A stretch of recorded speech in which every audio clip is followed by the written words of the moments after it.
All right, guys. Jacob's coming back onto stream here with us, and right now, all right, Jacob, we got Mike Burke on Ad Nauseam and Alex Campos on Slivers. What do you think about this matchup? I don't think I've ever seen this matchup before. Ad Nauseam is sort of like the original Storm deck. Okay. You just try to prevent yourself from dying and then draw your whole deck and kill them with that. But Slivers is sort of like the original Humans. They're tier 1 versions of both of these decks, but they're going for the old school versions. Yeah, I like that. That's kind of like one of the cool things earlier. People were asking about like some more, like bottom tier decks or stuff like that. Like not necessarily bottom tier, but just like outside tier decks. And these are probably two pretty good examples of like very competitive outside meta decks, right? Yeah. For a little bit, I don't remember the player's name. There was a player running around on the SCG tour who was playing Slivers to like great success. Never top 8'd, I don't think, but he kind of got Slivers back on the map. Yeah. Slivers can do a lot of cool things when they're together. So for our EDH people in chat, this is Slivers. They're well aware of it because that's actually been an EDH deck for quite a while, right? Slivers have been a powerhouse in EDH for quite some time. Yeah. So anybody in chat that's not familiar with Slivers, again, this is a tribal deck like Jacob mentioned. However, these guys all kind of like give other Slivers in particular like some kind of text. So one sliver might say all slivers gain indestructible. Another might say all slivers gain flying. And so you kind of want to just get as many on board as you can, and then you're just kind of having these like super creatures that can kind of withstand board wipes, withstand targeting. They could fly over creatures. Yeah. It's sort of like how you build up a guy in like Commander or like Draft or whatever with a bunch of auras, and he's got all these new abilities, except instead of auras, they're other guys. Yeah. And they all are the same guy now. Yeah, it's sweet. I think that, so like in general, Slivers, the reason it's probably not as competitive as like Humans is, again, like Humans has like disruption and ways to like specifically prevent like your opponent from doing anything too quickly to you, where Slivers, like we were saying, they have to feed off each other, or like they have to like benefit each other, so it might take, what do you think, a little bit longer to kind of set up the setup turns are where Slivers loses the speed. Okay. Slivers can actually be relatively disruptive in ways that Humans can't. You get access to some cool cards like Harmonic Sliver and cards like Gale Rider Sliver that allow you to play a different kind of game plan than Humans. Okay. But the disruption is just not quite there. Right, yeah. So, I'm not super familiar with, like, the Slivers deck. I know some of the creatures, so some of this stuff that's on the board, guys, I don't really know everything on there. I believe that's a Sinnoh Sliver, which is a color-shifted version of Muscle Sliver. That he also has played Predatory Sliver, which is the updated version of Muscle Sliver. So they all give Slivers +1/+1. Sinnoh Sliver says all Slivers get +1/+1. Predatory Sliver says Slivers you control get +1/+1. Oh, so a couple lords then, huh? Yeah. So these guys basically just lord all Slivers. He's sitting there with 2 3/3s in play now. Cool. Do you want to give us a little breakdown of what Ad Nauseam is trying to do? Ad Nauseam is trying to hit 5 mana with an Ad Nauseam in play, and either Phyrexian Unlife sitting on the battlefield or an Angel's Grace going off, and you just can lose as much life as you want because losing life won't make you lose the game. Because either having this Phyrexian Unlife or casting an Angel's Grace, right? Yep. Yeah, and then what are they trying to do when they're losing this life? What are they doing to combo with it? So Ad Nauseam is going to say reveal the top card of your library, lose life equal to its cost, and then put it into your hand. So you're just going to reveal every card in your library, put them all in your hand, and then use that to find some way to win the game. So we see him Mike about to do that now? Or? He's casting Spoils of the Vault, another risky card that they play in this deck. Okay. It's very similar. You name a card. Okay. And then you keep flipping until you find that card. Okay. And you lose life equal to all of the cards shown. Gotcha. So he lost, I think, 7 life there, 8 life maybe, off of revealing that many cards. And then he exiles all of the rest. Okay. It can be really risky. You can lose your combo pieces that way. Okay. But it's one of the strongest ways to find all the cards you need. Sweet. We see him actually casting Ad Nauseam here. So he should be able to win the game this turn now. He has Awesome. Phyrexian on life in play. He's going to go to probably -30 or something. And I think he did he did cast an Angel's Grace at the beginning of this turn, I think, right? Also? No. He cast Spoils of the Vault. Oh, and so Lotus Bloom this turn. we just saw him kind of roll through over the Angel's Grace when he was. Yeah.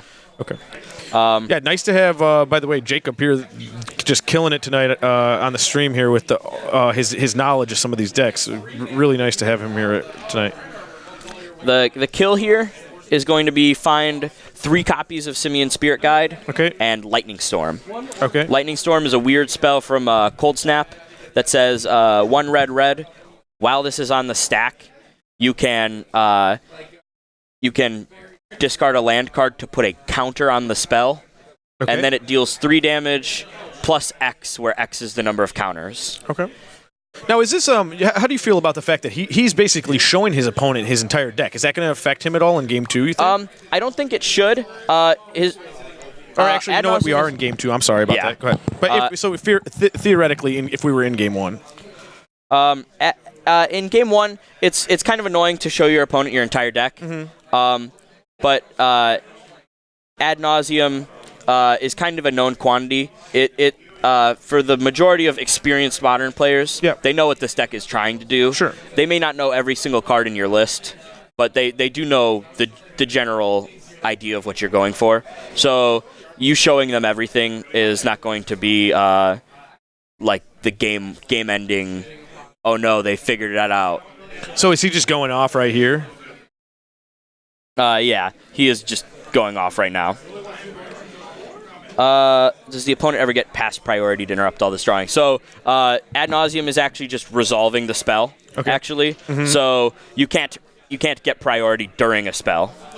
So the entire time this spell is going off, Alex cannot do anything. So now, how about what about split second cards? Are they able to even respond to this or not even? They can respond to the spells, but they can't do anything while ad nauseum is drawing them cards. Okay, so it's similar to kind of when KCI is going off as well. Yes, in a sense. The only relevant thing that you can do to beat this is counter Lightning Storm, or Lightning Storm allows both players to discard lands to put counters on it. Yeah. And if you discard a land, you can actually choose a new target. So you can kind of catch the ad nauseum player kind of getting ahead of themselves and discard a land to redirect it to them. Gotcha. City of Brass sitting there. It's old Magic card. Been reprinted a bunch of times. That's a mana. That's a land that can basically create any color mana and just deal 1 damage every time it's tapped. Looks like Mike is trying. There he goes. Yeah. Yeah, he's just counting the math, making sure he's discarded enough lands to Lightning Storm him for lethal. Okay. And also making sure he's got enough lands in hand to redirect if you can. Okay. Oh, so now what? Alex is responding by. So there you go. So what? Alex just responded by discarding lands and winning that. Right? Yeah. So Alex was redirecting it to him, but Mike discarded another land to redirect it back. Okay. So they did that twice, and then Mike redirected it back to Alex one final time, and Alex didn't have another land to redirect it. Very cool. Super interesting little interaction there because that's something we almost never really get to see that much in Modern. Kind of cool when you get to watch ad nauseum, get to do some shenanigans like that. When ad nauseum is just running, it just does its thing, and it's all about the opponent sitting there and hoping that you make a mistake. Sweet. Yeah. So we're gonna go into game 3 then, which should be pretty cool. Any questions from anybody in chat? Also, again, thank you guys for being here tonight. Sunday night Modern here at GameStorm. Tonight we got Jacob here with us. Been just killing it here, giving us a little bit of some insight on all the decks we're seeing. And so GameStorm is in Lamont, Illinois, and then again, just to go over our quick schedule, do Sunday night Modern here. We're gonna be streaming on Twitch every Sunday night, so hopefully you guys keep coming back and watching us. And if you guys have any recommendations for us on stuff you want to see or stuff you want us to improve, always feel free just to message us or let us know in the chat. Try and see. Have you played against it, Lawrence? Yeah, I've played against ad nauseum a handful of times. I'm not a huge expert on ad nauseum in general. There's... All right, yeah. So if you guys have any other questions or anything, but yeah. So are you going to be? What do you think you're going to be playing in SCG regionals? I can't decide if I'm going to end up playing Panza or if I'm going to try to do KCI. Cool. KCI is a little bit taxing on the brain. Yeah, so when for you're sure. playing like 7-8 rounds, Yeah. by like the 7th round, it starts to get really tough to make those decisions. Yeah. But Panza, I feel like has a little bit less play against some of the like popular decks like Dredge in the format. Yeah, I mean, I also feel like sometimes decks, I feel similar with when I used to play blue-white was like, sometimes in the bigger tournaments and stuff, because it would be a little bit mentally taxing, like it might drain you throughout the day. Yeah. Whereas in like some of just more aggressive decks are like, okay, I go in, I either win quick or lose quick, but you're going to get a 20-minute break to be able to like go get a snack, go use the bathroom, like stuff like that like is actually very advantageous throughout like a longer day at a tournament. People really underestimate the idea of having the time to sit, think, relax, go over what mistakes did I make last round? What do I need to focus on going into the next round? And you can really sit there and refresh yourself and make sure that you're going to go in with a clear head to the next round. Yeah. Whereas if you play like a long combo deck like an Ad Nauseam or a KCI, or you play a long game control deck, a lot of the times you'll end up going to time every round with no chance for break, to think at all. Can you, hey Sir Tailweaver, real quick? I'm about to answer your question because I'm very familiar with both the Legacy and Modern version. But can you just let me know if you're talking about the Modern version or not? Because in Legacy, Death and Taxes is much more. That's the much more popular version. So just let me know and then I'll answer it for you. And then we got Evil Juggernaut saying, I started a Nerd Rage trial with Ad Nauseam Mirror. My brain was fried after the first round. Nice. Yeah, Modern. Okay, so real quick, I'll answer your question. I just want to get you guys caught up with what's going on. Alex Campos starting off with an Aether Vial, getting his slivers on board. Again, this is what Anthony mentioned earlier, that there are some other Aether Vial decks. People kind of say possibly like inferior to humans type style, but and then it looks like Mike, just starting off with a little bit of a card draw.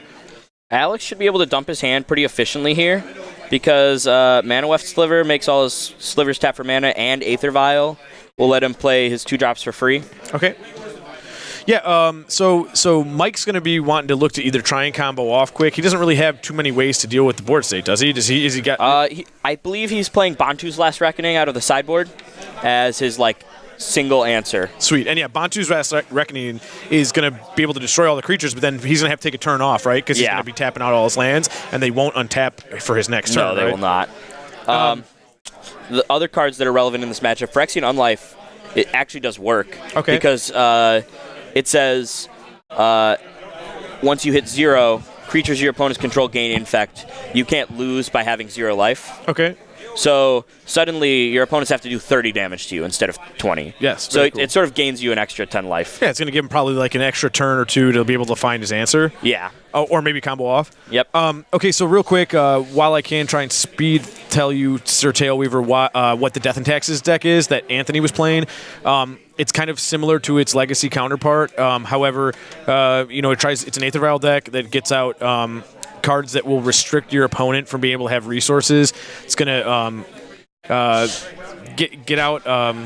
There's a creature. What's the creature that they can't search unless they pay? Leonin Arbiter for the Modern version, which basically they can't search their library unless they pay to. So you're removing your path to exiling their creatures with Leonin Arbiter out, so they can't search for lands. You're kind of just disrupting them, taking them off. You're using Ghost Quarters and Field of Ruins to destroy their lands and stuff. It's pretty sweet. All right, huge attack here. Yeah, he has Blur Sliver as well in play. Vialed it in at the beginning of combat. So that's going to give all of his slivers haste for the rest of the game, including itself. So it's able to get in immediately. So what do you think? Mike going to be able to... Mike's going to need to find whatever he needs to go off right now. I don't think he gets another turn. I see a Pentad Prism in play in his hand. I see an Ad Nauseam in hand, which is obviously what he's going to need to get this started. But he doesn't have the ability to actually win the game right now. He's 1 mana short of casting Ad Nauseam. Okay. But he should have 1 more turn. Phyrexian Unlife requires you to be at 0 for the creatures to get Infect. So what's going to happen if he swings for, like, let's say figuratively, if he swung for 100 next turn, is it just going to put him at 0? He's going to put him to negative 96. He's not going to lose the game because of having less than 0 life. And then the creatures are going to gain Infect after damage. Okay, so it takes a full extra turn. Great. Also, big props to Mike there on his playmat, the Queen Marchesa. Real cool art. I like that one personally. All right, so he's keeping the Violet 3, and I think Alex's game plan just keep stomping, right? Yeah, he's going to try and get this kill now. If he has any way to give his Slivers double strike that I can't think of, that would be a good way, because in between regular first strike and regular damage, they would gain Infect and be able to finish him off. But as far as I can tell, it's this he gets 1 more turn. So here we go. So Mike's going to do exactly what Jacob talked about. He's going to go to whatever negative 20 or whatever figurative number here we have. But then it's going to buy him. It's going to put him at 0, and then it's going to essentially buy him a turn. And he's going to win this turn. He's got the Ad Nauseam in hand. He's got Lotus Bloom coming off of Suspend. I don't think there's a single thing that Alex can do to stop him. Wow, unbelievable! Very, very cool. You see, this was a what would look like a really solid game from Slivers here with Alex, but Mike just hitting it right there. That was a cool game, but yeah, I mean, obviously showing why Ad Nauseam could just really be a powerhouse. Yeah. Well, I think that's it for the night then. Also, I do want to do a quick shout